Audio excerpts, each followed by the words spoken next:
I'm gonna get a lot of hate for this one.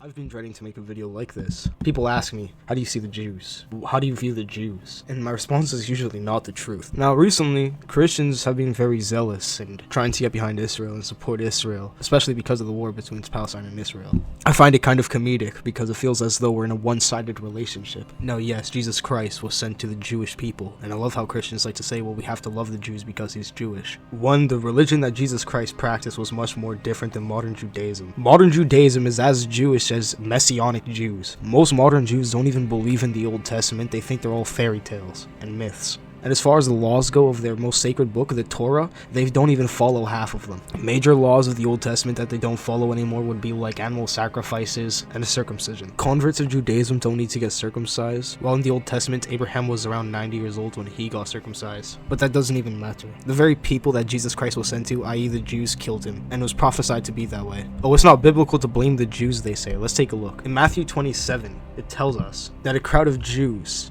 would release a murderer, a killer, and a prisoner over Jesus Christ, whom they wanted crucified. It says that Pilate washed his hands before the multitude of Jews, saying, "I'm innocent of the blood of this just person." The Jews then said, "His blood is on us and on our children."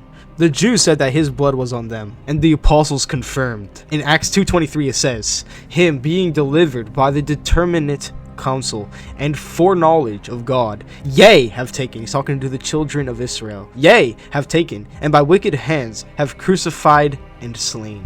Even the apostles said that the men of Israel, the Jews, as a whole, held blame for the death of Christ. The fact is, as soon as Christ was crucified, the Jews returned to the rebellious state, like in the book of Judges, but in a much more different manner. Instead of being a whore and a harlot and chasing other gods, it seems as though Israel has forsaken God and completely abandoned him. And to justify the claim, just look at John 5. It says that he that honoreth not the Son, honoreth not the Father which hath sent him. Or look at 1 John 2:22, where it says, "Whoever denies that Jesus Christ is the Son of God is an antichrist." Or go back to John 5, where it says that the Jews are also abandoning Moses. "For had ye believed Moses, ye would have believed me, for he wrote of me. But if ye believe not his writings, how shall ye believe my words?" Even the saints understood the Jews to be a rebellious nation towards God. Look at John Chrysostom, where he said, "The synagogue is worse than a whorehouse. It is a den of scoundrels, and a pair of wild beasts, a temple of demons, devoted to idolatrous cults, the refuge of debauchees, the cavern of devils. It is a criminal assembly of Jews, a place of meeting for the assassins of Christ, a den of thieves, a dwelling of iniquity,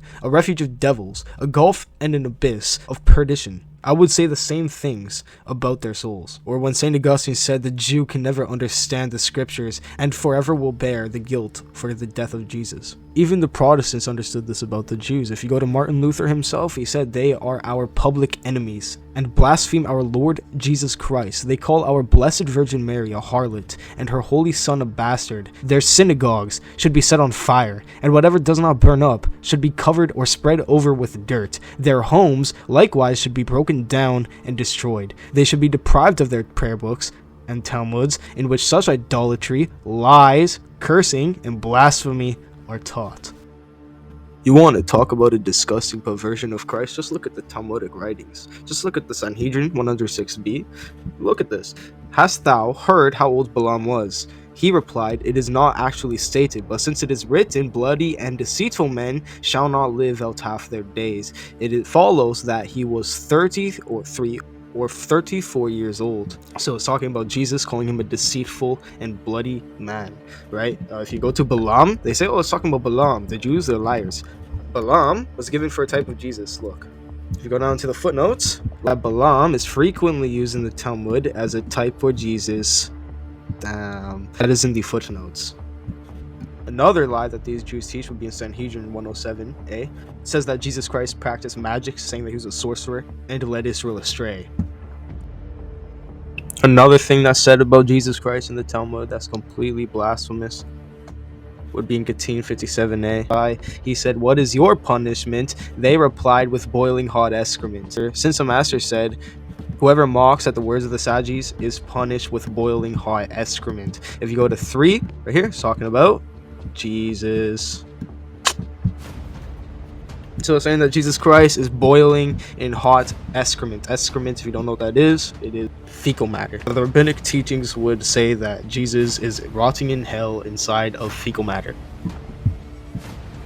I don't know if you know this, but the Talmud literally says kind of the same thing as Islam, right? That you can fuck minors.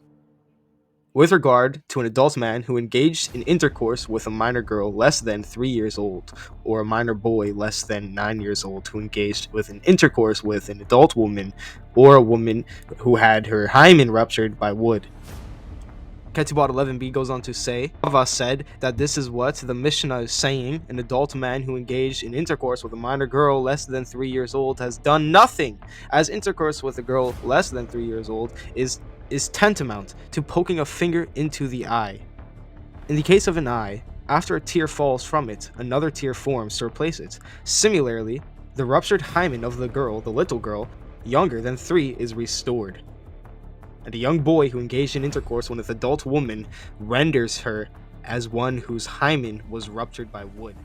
And the Jewish Encyclopedia tells us inside the rabbinical modification of laws that they held that only Israelites are men, quoting the prophet Ezekiel, "Yea, my flock, the flock of my pastor, are men." Gentiles they classed not as men, but as barbarians. In this classification, they were allowed to kill Gentiles and get around the laws inside of their Old Testament saying, "Thou shalt not commit murder." Simeon ben Yohai taught that the best of Gentiles deserve to be killed, just like how the best of snakes ought to have their heads crushed.